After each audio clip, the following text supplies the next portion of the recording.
Hello, Millings TV fan. This is Milling. You are tuned into Millings TV. Kamusta po sila? Tayo po ay relax today at tayo po ay waiting for ating items sa ating pinurchase at dumating na po siya. Yan po ang ating i-share. Lazada po ito. So, ating pong i-check kung tama. Ito po ay sa store ng Island Elephant. So, tayo po ay may tatlong items at ito po ay tungkol sa luggage. So, meron po tayong 3 items. At ang ating binayaran is 886.28. Meron po tayong shipping fee. May shop voucher po tayo na 10. May shop promotion tayo na 10 uli. And may coins tayo na 1772. So, from 886 naging 886.28 na lang po ang ating binayaran. So, ito po ay after 3 days dumating. So, pinalo up po natin sa ating customer service saka sa ating seller para po mapadali ang ating items. So, yan po ang ating i-check. So, ating isanitize po at napakadumi po ng ating items. At talagang kumakapit po siya sa kamay. Ito po ay 3 items. So, check po natin kung tama siya. At ating pong alamin. Para po hindi tayo magka-problema. Dapat po ganito ang ating gagawin. So, ayan.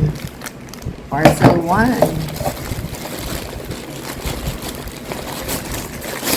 Ito po yung parcel 2. At magaling si seller. At merong tig-iisang plastic.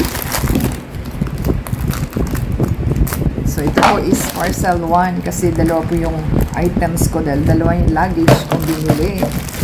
At ito po yung cover ng ating luggage. So, sana hindi na niya ni-scotch tape. Ay, nako. Yan po ang ating items na pinagkakahintay-hintay. Yan, baka po mapunit natin. Kaya dahan-dahan din po ang pagtanggal. Yan. So, mukha naman pong tama yung ating items. So, check po natin ito. Ito po is pang-wrap ng ating luggage para pagka binabato-bato po nila sa inyong luggage is hindi po siya titilapon. So, ito po yung item na kailangan bilhin natin at yan po ay kailangan natin. So, may ano po siya, may lock password po ito.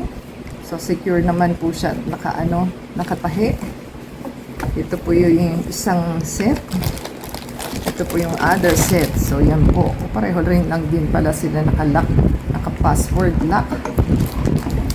So, ito po yung dapat naka-cross sa inyong luggage. So, yan po ang ating items na set 1. Yan lang, hindi nakalagay kung paano mo isi-set sa iyong password. So, wala naman.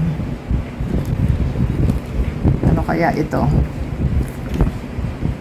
At meron dito, battery operated? Yan, ang ating items. So, ito po yung magandang nila, pang wrap sa inyong items. So, hindi ko lang alam kung bakit pareho siya may password. May lock, may password number, lock. So, yan po ang 1. At okay naman po siguro. At ito po is adjustable po siya, na-adjust. So, yan.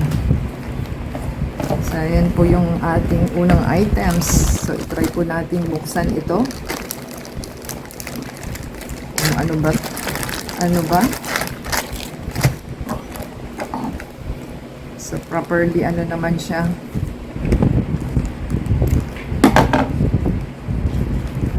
So, ayan, naman po siya. Adjustable. So, nakatahi naman po siya. So, ito po is set of 1 pa lang po yun. So, okay naman po siya. at maayos ang ating items. So yan po ang set 1. Ito po yung set na ating in order. Dapat pala is sinabay-sabay na natin ang ating luggage. So ito po is anong size ito? May sizes po kasi ito.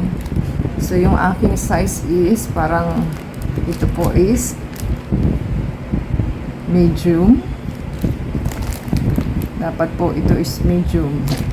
Try po natin ha. Hindi ko rin po alam. So ang sabi dito is medium siya. Medium po yung ating luggage na 24 na unang dumating. So yan po ang ating item for the luggage na sana po ay mas mag-fit siya. Yan, ito po yung sa handle.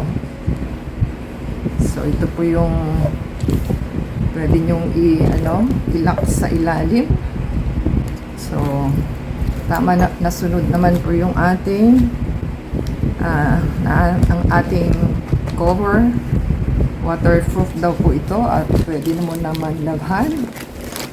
At ito na po yung second na size 20 which is small. So nasunod naman po yung kulay. Di-zipper pa siya. Si-zipper mo po. Di-zipper pala siya sa ilalim. Bakit ito?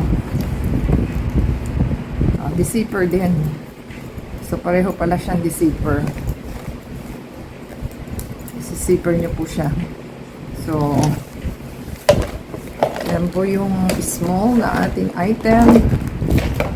Ito po ang price ng small is, silipin po natin yung small. Ito pong small is 219. 219 po ito. Ito is 269. Check natin ha. At ito po is, price niya is 199 ang isa. Yung strap. So, hintayin po natin. So, ito po yung size ng small and medium. Ganyan po ang difference ng kanyang size. So, ito pong nauna is size 20, which is small. Ito po is size 24, which is medium. So, pipili lang po kayo kung ano. Kasi sa reviews po, sabi naman nila, small is 20. So, yung medium po is 24. So, yan po ang ating in-order. So, ang ganda po ng ang design ng ating maleta para po hindi magasgas at hindi tumilapo ng ating items. So, yan po ang ganda-ganda, di ba? So, parang damit lang din naman po siya. Washable, tsaka waterproof. So, try po natin ilagay mamaya pagka naayos po natin. So, ito po yung ating luggage 1. Ito po yung pang-wrap ng ating item. So, kung nagustuhan po nila ang ating items for today, give us a thumbs up, comment down below po at shoutout ating inyong names and channels sa ating next video. And don't forget to subscribe and follow us to Facebook, Twitter, TikTok, and Instagram. And for your support po, paki-buy yung ating ads and video para po ma-monetize tayo. Thank you po sa ating seller at happy po tayo sa ating items. Yay! Dumating na po sila. So ito try po natin ilagay kung fit po ba o hindi. So until next time po. Thanks din po sa delivery guy. Until next time, God bless everyone.